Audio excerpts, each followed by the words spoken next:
would like to welcome to Home Visit one of my longtime buddies here, the new head football coach at Georgia Southern, Clay Helton. Clay, how we doing today? Doing good, brother. Thanks, Tyler, for having me. But Did you ever think of like 15 years ago that I'd be doing a podcast and you'd be on a podcast, me interviewing you? Did that cross your mind? I thought you were gonna be the head coach, and I'd be on the podcast. No. Hey, so we like to peel the curtain back a little bit and don't, Yeah. talk about typical stuff, but we like to talk about conspiracy theories and all kinds of fun stuff. But I had to start this. I don't know if anybody has ever written about this in the media or anything, but I'm calling it the Clay Helton butterfly effect.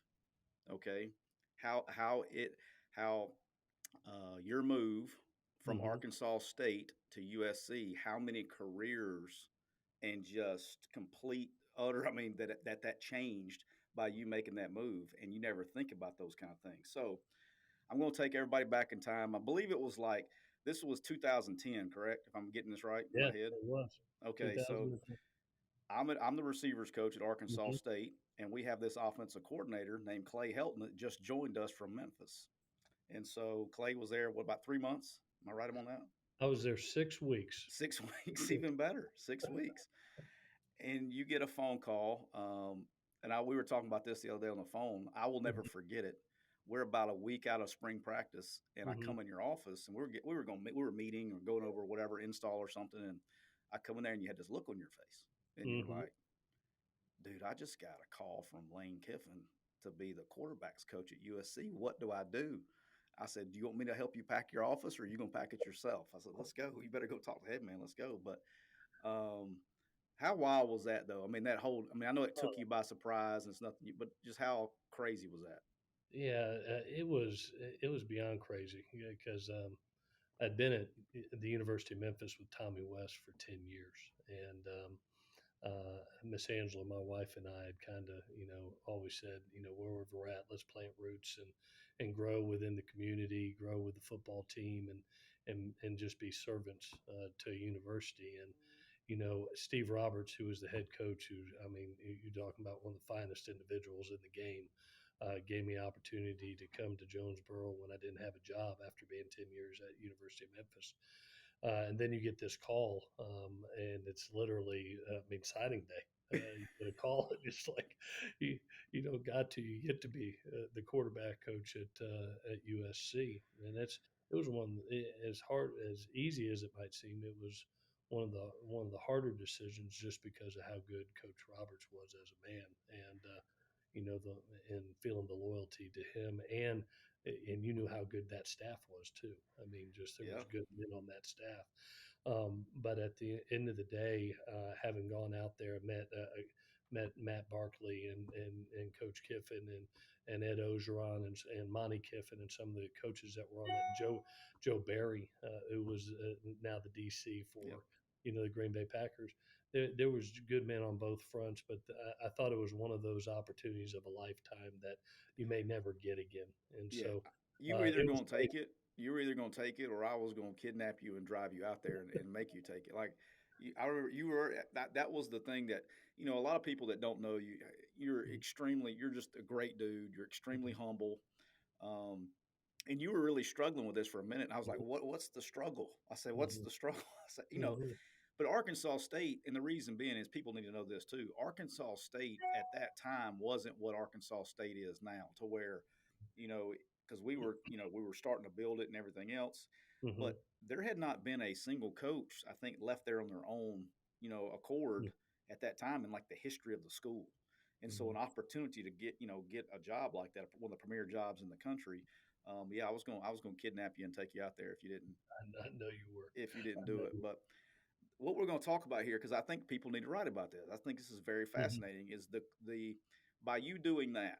Okay, mhm, so here we are 3 days out of spring practice or whatever. It was right before spring ball, mhm, and we don't have an offensive coordinator. And this isn't a day where you just, now it's like you just promote within or whatever. This was a different time of hiring and firing and coaching. So Coach Roberts had interviewed by himself Hugh Freeze like in mhm, December or something, and we'd gone ahead and Coach had already gone ahead and hired you. But he picks up the phone then and calls Hugh Freeze. Mm-hmm. And so Hugh and I told this story. Matter of fact, the very first episode we ever did, we had Hugh on, and we told this whole story about how the moving van was there and that whole deal about him moving back. But so if anybody wants to listen, you can go back and listen to that whole story. But Hugh comes to Arkansas State, and if he doesn't make that move, he doesn't become the next head Mm-hmm. coach at Ole Miss. Mm-hmm. Okay, Mm-hmm. and if he doesn't do that, then Gus Malzahn, doesn't come to Arkansas State. Brian Yep. Harsin doesn't come to Arkansas State. Yes. And it's not just him; it was assistants too, right? So when Hugh comes here, I went to Ole Miss, and then Hillard, Mm-hmm. he's in Indiana. Hillard went out and did his deal. A lot of coaches, off that staff because of that move that you did. I mean, there's no telling how many lie, and then it just compounds, as time goes on. I would have never, as crazy, I would have never gone to Alabama if you hadn't done Mm-hmm. that. I mean, it's just weird, Yeah, weird it's things, man. funny how things work out. And I tell you what, that Jonesboro has been known to have some really good coaches come to it. And seeing Hugh come and Gus come and Brian come, Blake Anderson Blake, after that. I mean, just there was a run of great coaches starting with Coach Roberts at that university, and it's a really cool place too. People don't realize how good of people are in that city good and in people, that town, and how much they love that university. and the best tax man that's ever lived. So, you know, until I started this business, I used him. And though that I started a business, I Mhm. have to make sure all my I's and T's are, all my Yep, I's are dotted and T's are crossed. But yeah, yep. Dudley Bowden there in Jonesboro, best tax man ever. So, but yeah, it's just awesome. I was very disappointed. I always even though I know you, I like looking up stuff to see Mhm. if I can find anything funny. I was very disappointed that your stint at Arkansas State did not show up in the Wikipedia page. People have told me that before. I tell you, it was a great 6 weeks. I mean, They ought to put every time you change jobs, but I guess they just go. Did you finish the season there? Were you yeah, part of the season?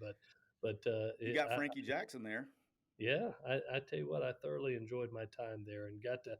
I'll be honest, we got to know one of my now current coaches who was going to be my quarterback there, in Ryan Applin. So uh, Yeah, we're it gonna talk was about it App in a little was bit. a great stint. We can't have you on here, without talking about App. So he's one of my all-time favorites. He knows that. But did you have any? Did you have any last night? Yesterday, we're taping this on Monday, so Mhm. yesterday was a Super Bowl. Any players in the Super Bowl? Yeah, I had Robert Woods, who was Baller. with us when I first got to USC. Tremendous receiver.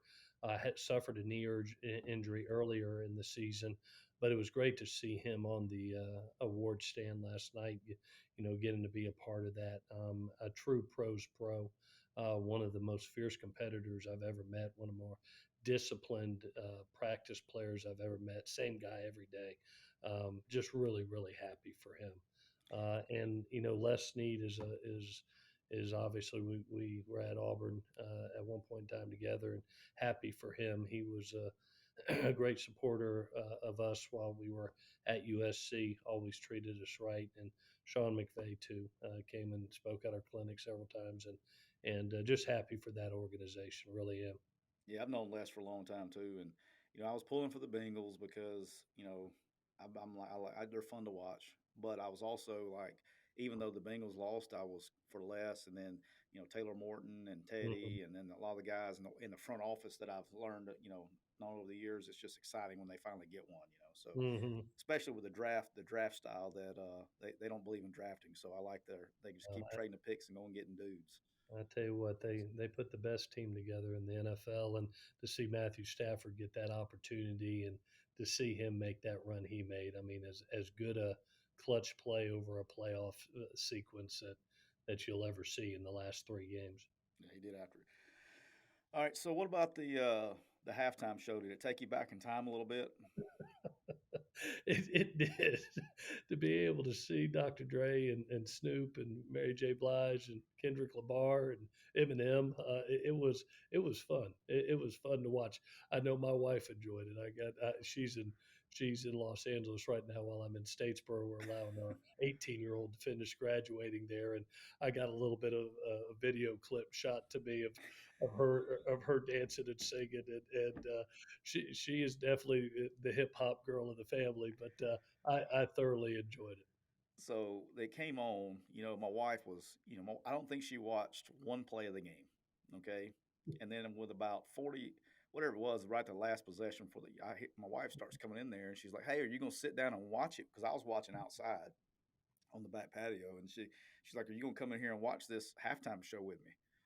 I'm like, so I said, "Yeah, sure." So I come in there, and then I have a 15-year-old and a 14-year-old and a 6-year-old, Mm-hmm. and they see their mother as mother, and Yeah. she went back in time, and Oh, she knows every lyric to every song that was played yesterday, and she was 20, 21 years old again, and she yeah. was and they like, who is this woman? So they had no idea. Miss So Angela, that Miss was Angela was right very there with him.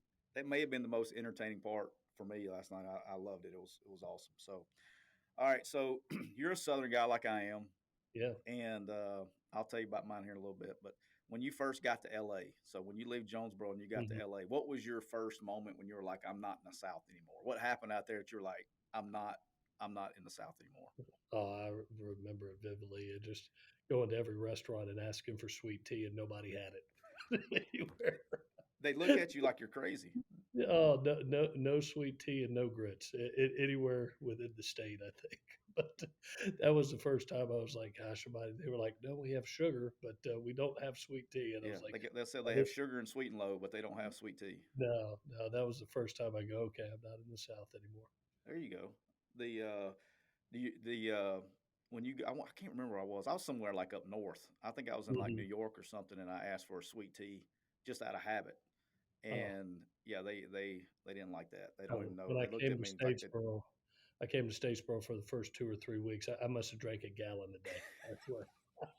I had to stop. I went about 3 weeks straight of not drinking nothing but sweet tea. I know the feeling. All right, your dad Kim Helton was a legendary coach, Hmm. still coach. I think he's up there with your brother now, right? Hmm. Yeah. Yeah, well, he goes back and forth. He helped my brother out in year one when he was up there 3 years ago, and now is kind of semi-retired. He still watches every practice tape of me and brother, and then calls us.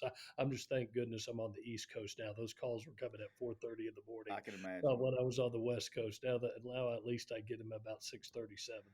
Yeah, I got a friend that's a head coach now named Mike McIntyre. He likes calling me. Hmm. He'll call me. He has no idea about time zones. He gets me. So, No question. but then if I call him at 8:30 to my time p.m., Hmm. he won't answer. So, Yeah, you no know, question. but so what was we have a lot of coaches that listen. What was Mhm. the hardest part? Because your dad was a coach as you grow up and all that, and y'all moved around a bunch. What's the hardest part to you about being a coach's kid? Um, my dad was my hero, my mentor, still is today, and you learn from the job how much time it takes away from your family.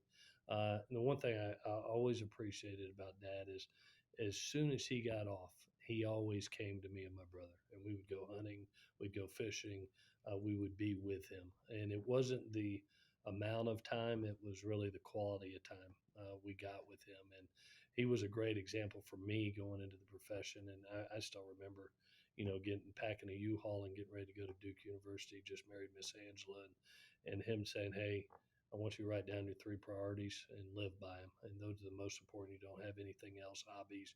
You're not going out with the guys. What are they?" And it's been used before. I said faith, family, and in the game. And he was just a tremendous example. You wanted to be around him even more, but the Yeah, game requires so much. I got three children by birth. I got 130 other sons I've adopted that you watch after every day of your life, and it just takes time.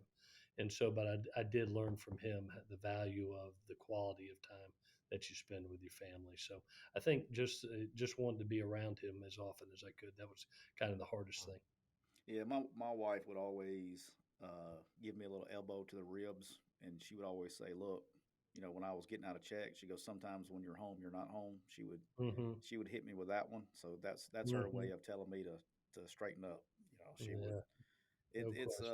That's the hardest thing because you're exhausted or Yeah. whatever, and then it becomes that's Mhm. the hard again time, and it's again I agree with you. I like the way you said that. It's not about the amount of time as much as it Mhm. is the quality of Yeah. time. So I just remember Dad coming in, and he taught me the example, and just the amount of energy, when you walk into that door, how important it is that you give the same energy Yeah, to give to your kids as you do, the student athletes that we look after each and every day, yeah. and he did that on a daily basis. He really did. All right, as a kid moving around, what was your favorite place to live when you were a kid, Oh my goodness. I'd for have to whatever reason? I'd have to say when Dad was at the University of Miami, I was Okay, 10 years old, and maybe it's not the place, but the people that were there. I'm 10 years old. He's at the University of Miami, and you look at the quarterback room, and it's Jim Kelly and Vinny Testaverde and Bernie Kosar, Mark Rick, and they're pretty good. Alonzo Highsmith is there, and my grandparents live right there in Miami. All my aunts and uncles, it was just being surrounded by great people. And, when you walk in a room and you see Jimmy and you see Vinny and you see Bernie and you see Coach Rick, I mean, you're like, man, these are amazing people. I want to be like them. So I think it was probably the most impressionable time for me. That not only was it good to be a great player, it was also awesome and cool to be a great person, like those men are. And to watch Dad be a part of that, he was the offensive coordinator at that time under Coach Snellenberger. It was a time where the University of Miami was right on the brink, Yeah, they 1979, were getting ready to make the 82. run. It could have been, it could have gone either way. And to watch Dad be a part of that and watch the men that kind of built that program up, it was really neat to Yeah, see. So I think the people and the experience. Plus, I like fishing in South Florida, I it guess. So doesn't. also, Yeah, life doesn't suck down in South Florida. I can tell you that. There's always something to do. All right, so um, you got another one of my buddies on your staff now, Richard Owens, and so hmm, I'm a foodie. You know that. I know you yeah, remember me and you ate at every yeah, restaurant in Jonesboro in the yeah. over a 6 week period. Is In and Out, and to you, is In and Out Burger everything it's cracked up to be? Oh gosh, you're gonna get me in trouble. Um, I tell you what, it is an experience, and when you go out to the West Coast, you have to try it. You have to go, and the line is out the door. You can't. I mean, there will be 20, 30 cars waiting to get in line. It is a good burger. But when I went to high school, Dad was coaching at the Houston Oilers, and I got akin to Whataburger, Yeah. and just and so I wouldn't put it over Whataburger, but it is a dang good burger. But All it right. is a dang good burger, and it is an experience that you got to try. Have you ever had Milo's? I have had Milo's. All right. Where does Milo's? Okay, because I'm a Milo's guy. Yeah, Okay, I love me some Milo's. Alabama guy. I love me some yep, Milo's. yep. Where does Milo's stack up in your Whataburger, In and Out, and Milo's, and as far as hamburgers? Oh my goodness! For my taste, I would go probably Whataburger, Milo's, and then In and Out. Okay. All right. Well, I'm okay. That's gonna make. So, do you remember Mickey Ryan in Jonesboro that did the radio? Mm-hmm. All right. Me and him have this argument on a daily basis. He's a Whataburger guy. Mm-hmm. I'm a Milo's guy. So Yep. every time I drive through Alabama on I-20 there, I stop at Leeds exit and I'm getting Milo's and I send him a text message every time. So it's a screenshot. So, but your guy Richard. So Mm-hmm. what I was telling you that I asked that question. So Richard, we go out to California. I don't know, 5, 6 years ago to recruit. I was going to see a receiver that he was recruiting, out there. He's JUCO, California JUCO guy. Like Clay, you know me. I'm not Cali's not my speed, right? Mm-hmm. And so I get up early, and so I wake up. It's 3:30 in the morning out there, and Mm-hmm. so I'm like, what do we do? And so we get there. Well, he's like, we're going to In and Out Burger. Like that was almost as important as seeing the receiver. And so it was okay. I got the was it they call it what do they call it, monster fries, garbage fries, what do they call it Mm-hmm. when you Mm-hmm. when you get the fries all jacked up. Yeah, you got to get a double double while you're out there. Double double with fries I just is let Richard order for me. That's why he yeah. just ordered for me, and I crushed it. It was good. It was good. It Yep. wasn't as good as Milo's, but it was good. I'm all about it. All right. So when you were out west, the key question is: did you miss all the humidity while you were out there? I tell you what, you don't realize you get out there and you lose track of seasons, and it can go 4 months without rain. I mean, it averages 10 days of rain a year, and you end up missing a good thunderstorm. You really do. Yeah. You end up missing a good rainstorm as my dad used to call it, a frog strangler. Just a good hard rain with lightning and thunder, and you may get lightning once every other year out there. But Really? there's only about 10 days of rain.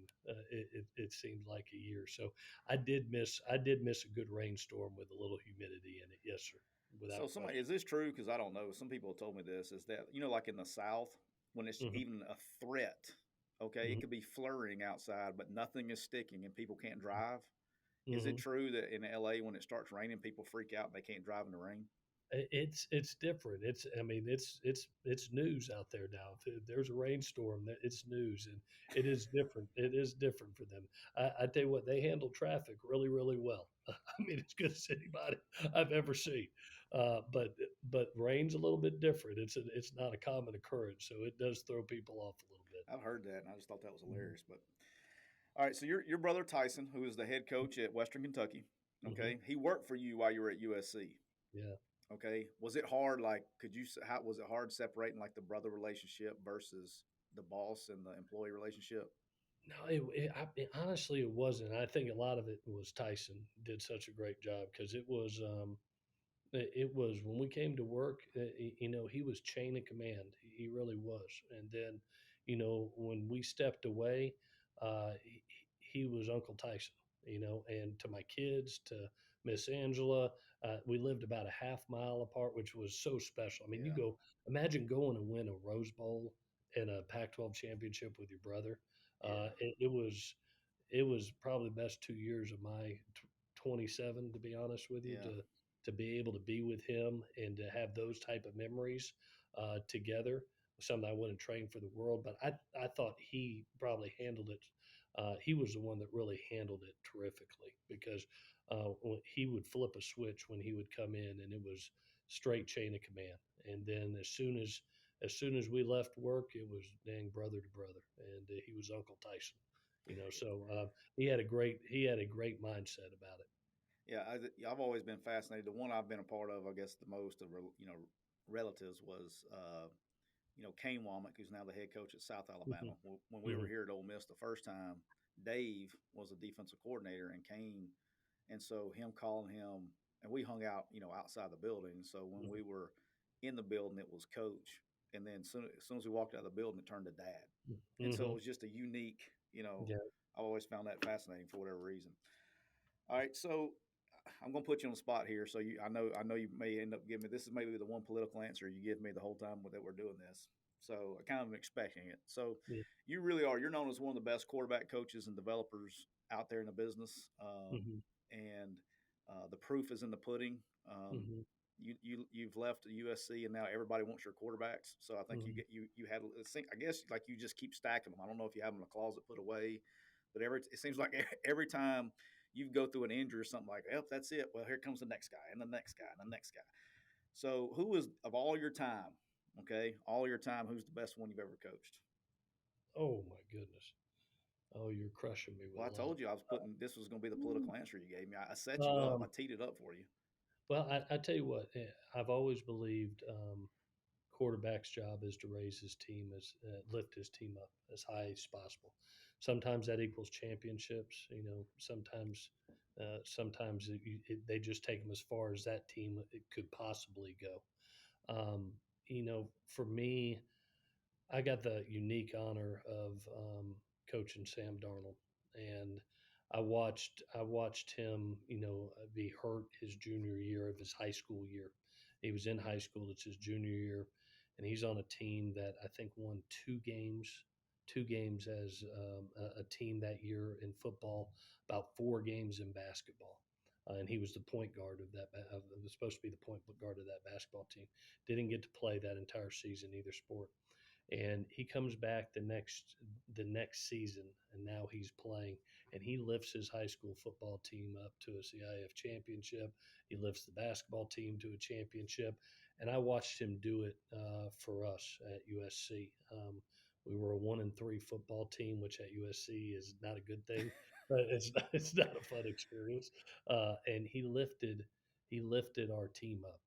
He got his opportunity as a freshman and lifted up a team, and all of a sudden, which was a 1-3 football team, lifts them up to 9 straight wins in a Rose Bowl, and then comes back that following year and lifts us up to a Pac-12 championship. Yeah. He was probably the most productive quarterback as just lifting a team up that I've had. So I would say him. Now there may have been some more talented guys that I've coached, but Right. as far as just finding a way to win and do it at the highest level, that guy did. Yeah. You got one of my favorites in your building right now. Hmm. He knows it. I tell him. I don't tell the other ones, but I tell him. Yeah, I don't want to get in trouble, but you got one of my favorites in your building. But you know what's crazy about Sam Darnold though is when he goes to the Jets and all that stuff, and they're Hmm. like, oh, he's not, he hasn't, we're going to trade him to, how the New York media is, but Hmm. we're going to trade him to Carolina. You don't realize how young the guy is. Like, Oh there's guys coming out of college right now that are the same age. You know what I yeah, mean? no question. He's Was he still a young when he came to? Was he like a young mhm. graduate? Like, was he under Yeah. supposed to be in No, high school another year? yeah, he had just turned 18 when he came to us as a freshman, and is still young today and still growing today as a quarterback. I was always astonished with him and what he could accomplish at such a young age and what he saw. He was so reactionary and so creative in his play and just being able to make plays out of nowhere. Yeah, He had a very mature game, but there's still some great growth for that young man. He's an immense talent, and I've always believed that quarterbacks, when they find their right system, their right opportunity, and their right fit, they're going to thrive, and I yeah, hope that for him. I agree with that. All right, so since you've been back in Georgia, back to the South, what's the Hmm. best meal you've had since you've been back? Oh my goodness. Um, You know that you know what they are. I mark mine down. no, I know. I tell you what. I would have to say, as good as the barbecue restaurants are around here, which there's a bunch of them. I actually, one of the most surprising ones I had, I'll give you one of the most surprising ones, was our AD, Jared Benko. Okay. He is a closet barbecue smoker, and I'm telling you what, can flat do it. And one of the first 2 weeks I was here, he said, "Coach, why don't you come over to the house and have dinner with us?" And I was not expecting what we had. I mean, it was as good a barbecue as I've had in a long, long time. Really? And so not only is he's been a terrific AD for me, but he's also one of the better barbecuers there are. I would put him Yeah. against any other AD in the country right now That's for the one his thing that barbecue. now that I have a little bit more time on my hands, like being out of the office, Hmm. I aspire to like get better at doing Hmm. like that's one like manly thing that I mean, look, I can grill steak and those kind. I'm talking about Hmm. like the smoking and the getting into the green Hmm. egg and all that stuff. Hmm. I'm thinking I'm just gonna force myself to do it.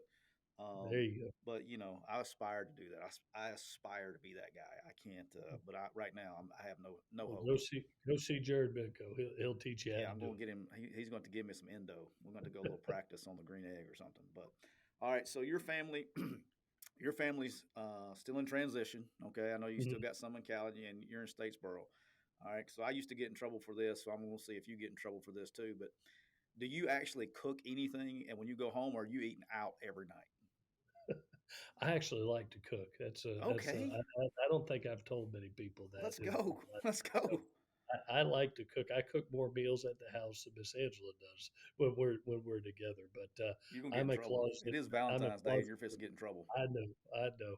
It's but and she'll admit that too. She's whenever I'm Okay. home, I think it's just sanity to be able. You know how it is Yeah. as a coach. If we're not moving or doing something, it's really hard. And so, Yes.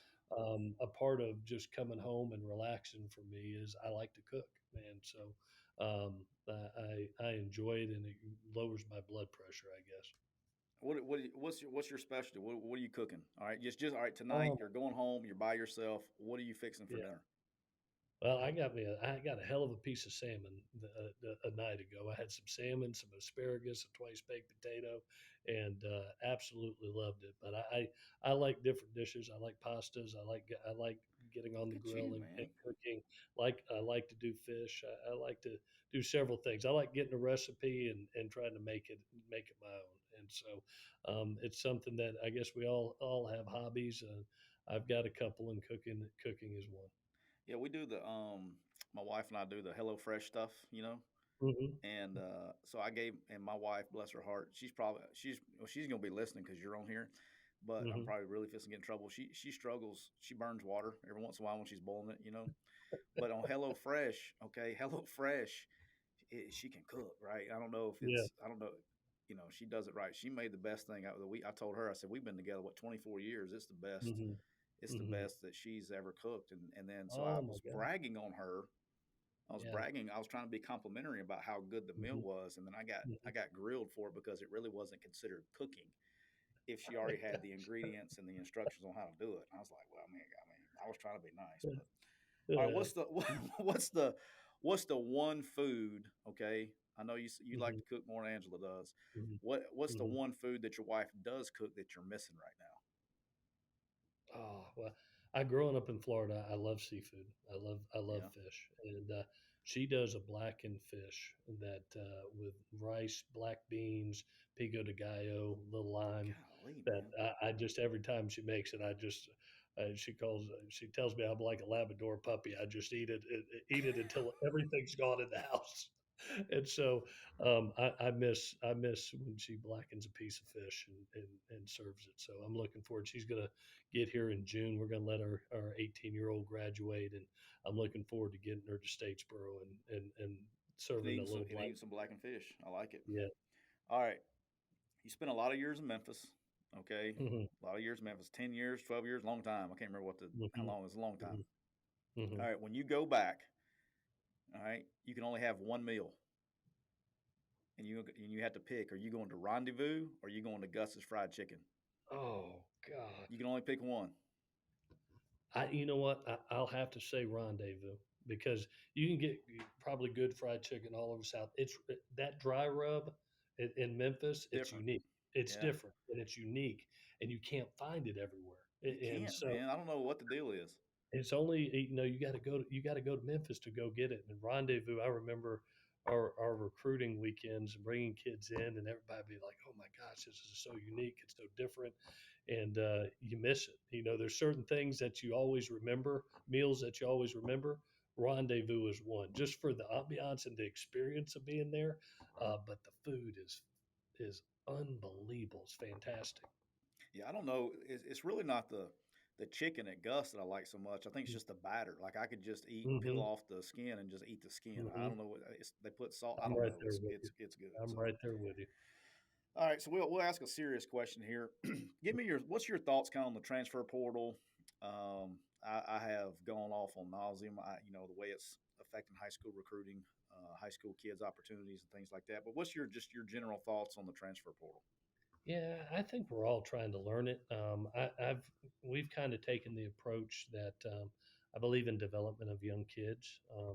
So when you look, we've signed 26 kids thus far, and 22 of the kids are high school football players. And so we've taken four transfer portal kids out of 26, and I always go back to we talked about Les Snead earlier, and I always remember when Los Angeles when they first came to LA, they have a playoff team. Les comes in, Sean comes in. They create a playoff team that was really a good team. And I remember that off season, Les goes out and he gets basically three transfers of his own. He gets Adamakan Sue, he gets Marcus Peters, and he gets Talib. And now all of a sudden that playoff team went to a Super Bowl team. And you look at it this year, all of a sudden they make two or three, four changes within their personnel that all of a sudden gets them back to the Super Bowl and they win the Super Bowl. Matthew Stafford, is one of those guys.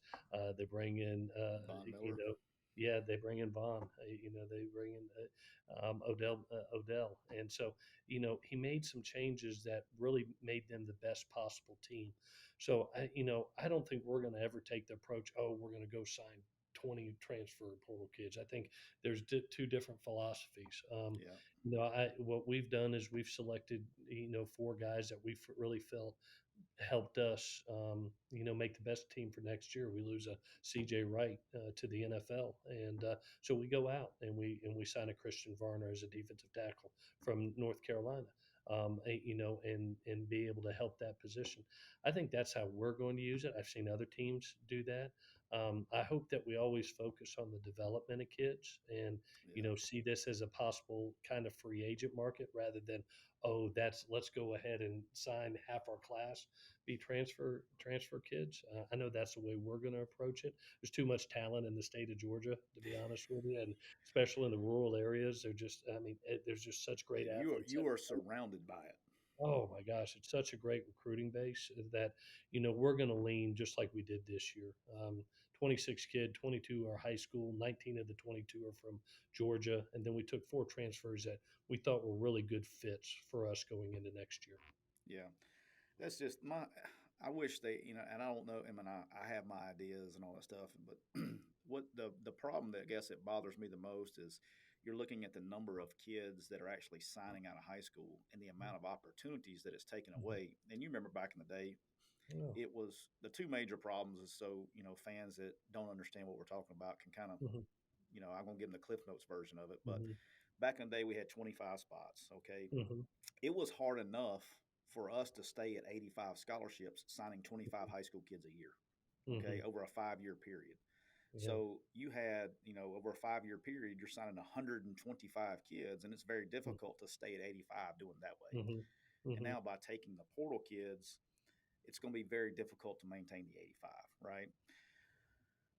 That's problem one. But problem two is when you're looking at like we COVID when COVID hit, the amount Mhm. of high school players that missed out Mhm. on college because of that. And now the portal has added on top of that. And when you do that, you're looking at it's actually gone down. And most states are down 40% of their Mhm. normal, kids to FBS schools are down Mhm. 40. I was looking at California since you just left, Mhm. pre-COVID, California, I think, signed like 420 something kids or whatever. Yeah. And this year they're like at 220. Yes. And Yeah. so that's a lot of It's kids. Yeah, we felt it in Georgia too. I'll be honest with you, it benefited us as far as there were some kids that were out there that we got, and I was happy for us, but I was just like, I cannot believe these kids don't have more, and I think a lot of it has to do with the number of scholarships have decreased because of the portal. Yeah, Now the NCAA has made that adjustment of the +7, which I think has been a good alteration because we are seeing kids leave universities and it's hard to get back to the 85. right. So to be able to have those 25 initials plus the 7, if you do lose kids, is going to at least help teams get back to hopefully close. I don't know if Yeah, they'll all the way get there, but at least closer to that 85. yeah. It's just I just hate it. We're in it, and you're one of the great guys of all time, and too, you're in it for the kids, and Mhm. you hate it for high school kids losing opportunities because a lot of these kids, that's the only way they go to college. And Mhm. so, but that part is what it is. Hopefully, we can get that figured out Yeah. before too long. But all right, so we teased it a little earlier. So Mhm. Ryan Applin, who's your inside receivers coach and tight ends coach, one of my favorites of all time I've ever coached. Mhm. Mhm. If not, I mean, he is right up there. Just to Mhm. see, I joke with him off the air. I said that Hugh Freeze and Gus Malzahn owe him 3% of their contracts moving forward because Hugh doesn't get the job at Ole Miss and Gus doesn't get the Yeah. job at Auburn if it wasn't Yeah. for Ryan Applin, Mhm. who won Player of the Year 2 years in a row. Mhm. Mhm. And he used to, I know that he used to back in the day when we didn't throw the ball 900 times a game. He Mhm. basically owned every record in the Sun Belt Mhm. Conference. Yeah. But the key question is, what people don't know is my man Clay Helton used to be a pretty good quarterback back in his day too. Mhm. So I used to spend a little. who's the best quarterback on the staff? Is it Clay Helton or Ryan Applin? Oh, that's so easy. It's Ryan. Ryan, Don't followed give by him Ellis. age now. I'm talking about you're No, the same age. no, Don't cut him any slack I'm now. talking about as a college quarterback. It goes in this order. It goes Ryan Applin, then Brian Ellis, who was a really good quarterback of his own, and then way down the line is Clay Helton. But no, just I got to physically see it with Ryan and the talent, and you think about what he accomplished in this league. I mean, 2 time he's the best player, in the conference, and the numbers that he was putting up before all the throwing a billion balls a game. He was a special talent within this league. He's a special man.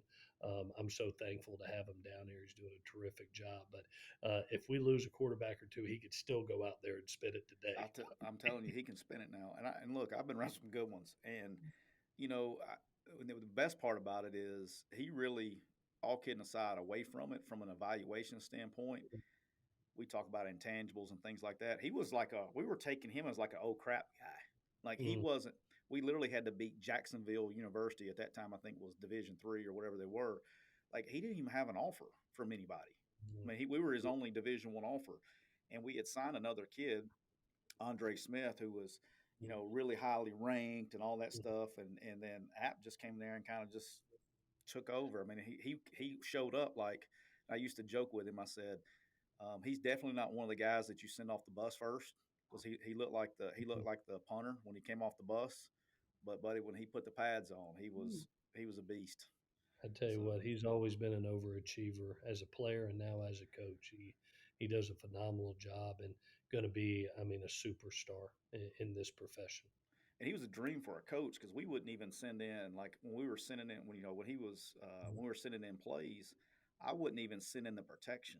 I would literally Mm-hmm. send in the formation and the route, and he would call the protection and do all that stuff himself, and he never missed. We Yeah, studied every Tuesday. He understood protections, he understood everything, and he would set the protection.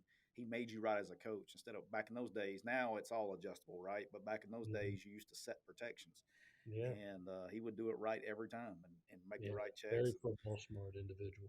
makes you look like a good football coach when you got a guy like No that question. pulling the trigger. Let me Players tell are you a that. lot better. Players are a lot better than coaches. Isn't it crazy magic how that works out? Player- Players win a lot more games. All right, I got something. I'm just fascinated by it. It doesn't happen that often. You just went through it. You got hired at Georgia Southern at Hmm, the end of the year before their season was over with. hmm. So can you talk a little bit about like the transition? Like so when Yeah. you get the job and kind of what do you do? Because they're still playing games. I mean, I don't know, Hmm, have they had a few games left? I don't know how hmm. many it was, but Yeah. so kind of what was your day to day? What was your transition like? Yeah, I thought it was one of the more bold and proactive, progressive moves that I've seen in a long time that Jared did, Benko, our athletic director. He made a decision on the direction he wanted to go.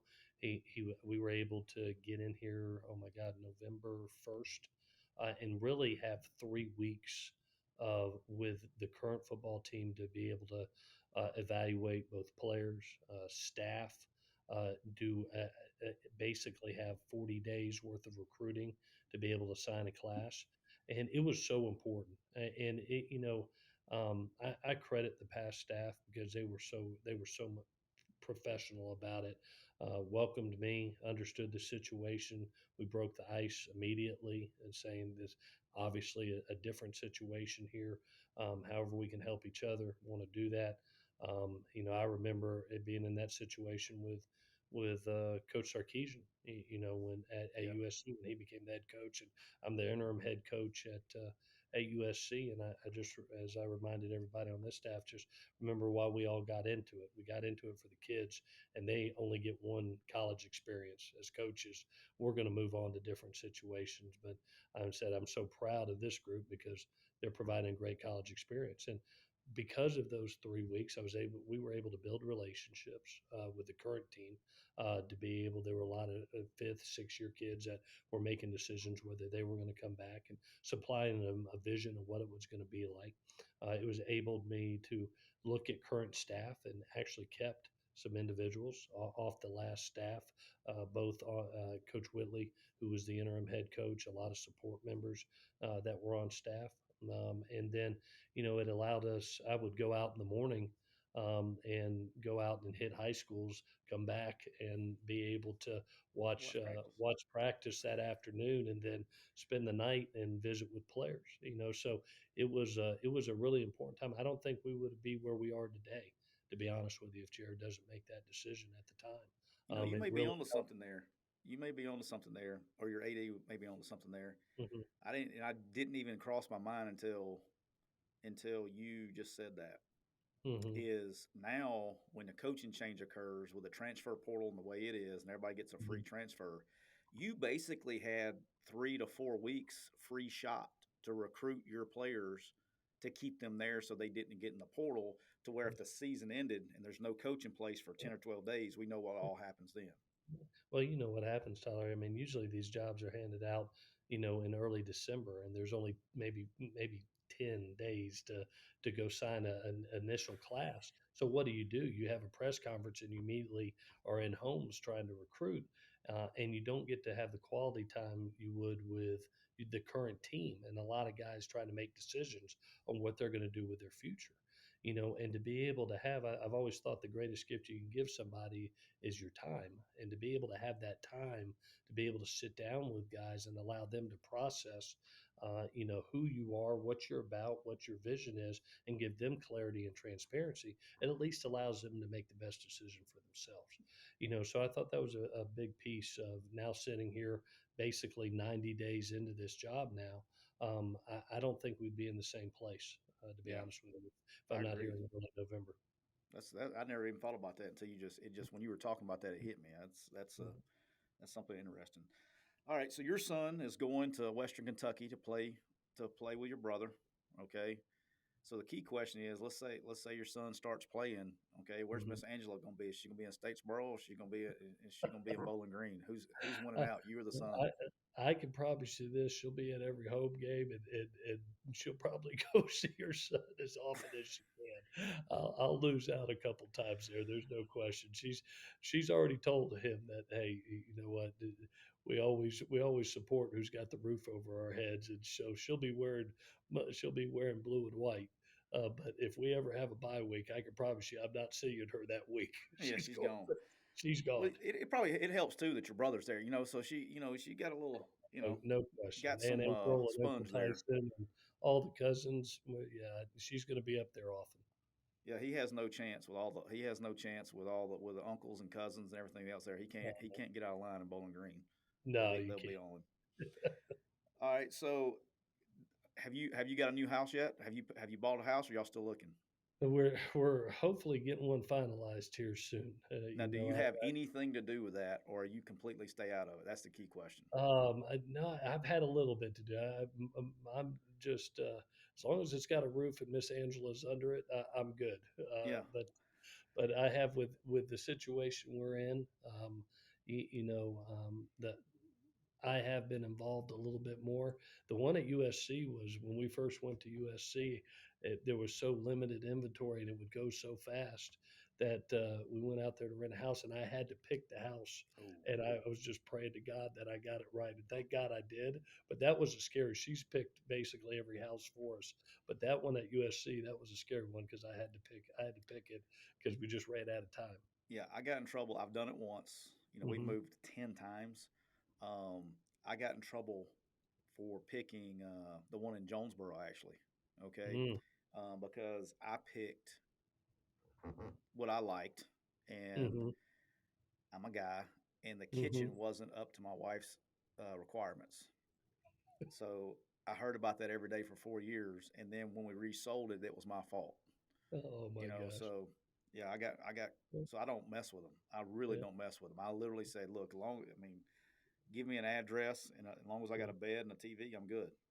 I So I live don't. by one rule. I live by one rule that's kept me employed and married for 26 years. If mama's happy, everybody's happy. So just Everybody's make sure happy. she's happy. It doesn't matter. Everybody's happy. Mhm. All right. So if you here's the key question. So if you ever, let's say we got January comes up, we've had a good year. All right. Western Kentucky's had a great year. All right. It's you and Tyson against each other Mm, in a bowl game. And let's say it's mhm, like January 1. Okay. A mhm. January bowl game. What's the conversation like at Christmas dinner? Oh my God. Is my son there or is he not there? He's not there. We're He's going. not Yeah, there. we're Okay. going There'll be a lot less trash talking then. a lot less trash talking. Me and my youngest, we trash talk each other, but there'd be a little trash talking between the two of us. We've competed a couple times against each other. The one that has it the worst is my mom. But, she cannot. She prays to Yeah, God every night that we never that have to doesn't work. happen. Yeah, her favorite couple years is when we actually worked together. I bet. But Yeah. there'd be a little trash talking there. If my son's included, then there's a lot of trash talking. Now, would Dad put a stop to it? Would Kim just say that's enough? He'd probably jump right in.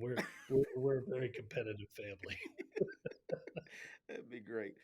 All right, last thing I want to ask you about before we close it up, and we're going back. We'll go back to a serious question here, and I'm kind of curious on your thoughts because I know Mhm. you've been at every level. You know, I appreciate that because a lot of guys have never even been in the Group of Five or whatever, and then never been in the Power Five or whatever. What's your opinion on like playoff expansion? Do you have a opinion on it? Yeah, I do. I do.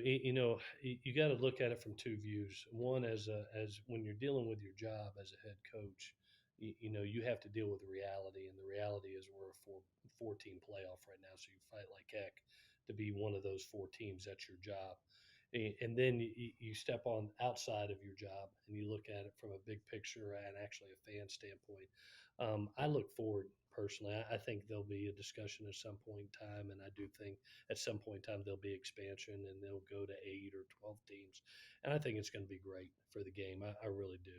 I think it'll be so entertaining, so competitive, and to see some of the matchups that can come about from it, I think would be extremely intriguing. I mean, we see how fast group of five schools are growing and becoming extremely powerful. You look at, I think of Cincinnati, Central Florida, Memphis, when Mike was there, really great football teams that you'd love to be able to see in there. I think of our own league in the Sun Belt, and That league's there's changed. You came back, and that league was some war daddies.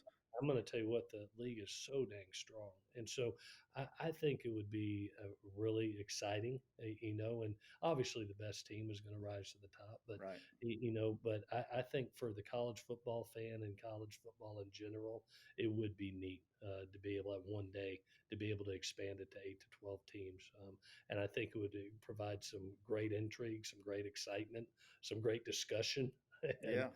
No, and there is. I I wanted look. to expand. I wanted to expand. I've always said 16. I mean, Mhm. if we're having 12, that's four Mhm, rounds anyway. mhm, And then you remember, like in the old FCS days, where every single league, the winner got mhm, a spot. mhm, mhm. Like, how awesome would it be? It didn't matter what league you were in, knowing that if you won your league, Yeah. which is the goal of everybody, right? I mean, every Mhm, league, every school on your goal board is to win the conference mhm. to get in. And especially, I think that would be so good for football Oh. because your Tuesday night action games mean something now. You know Mhm, what I mean? Like, and then exactly filtering back to what is happening with the portal, okay, to where these kids that used to be Power Five guys are now mhm, sliding down to the Group of Five schools because less mhm, and less spots. mhm. There's going to be better football, Oh, no and question. you're going to be able to pop some people. And if you Mhm, go and win your league, mhm. and then the other thing is it gives everybody hope, man. If you're a coach, you know that if you, once you take somebody's hope away, you've taken away everything. Well, I think it would be tremendously exciting. I think kids would love it. I think the college fan base would love it, and hopefully we'll get to that. I think we will one day. I really do. We're driven by TV and the almighty dollar, and you watch those NFL playoffs and how exciting the last couple of weeks have been with having that playoff run. I truly believe at some point in time college football will get there. I do too. Well, Clay, I've kept you long enough, brother. I appreciate the hell out of you. I think you're one of the, I hate that I only got to spend a short period of my career with you.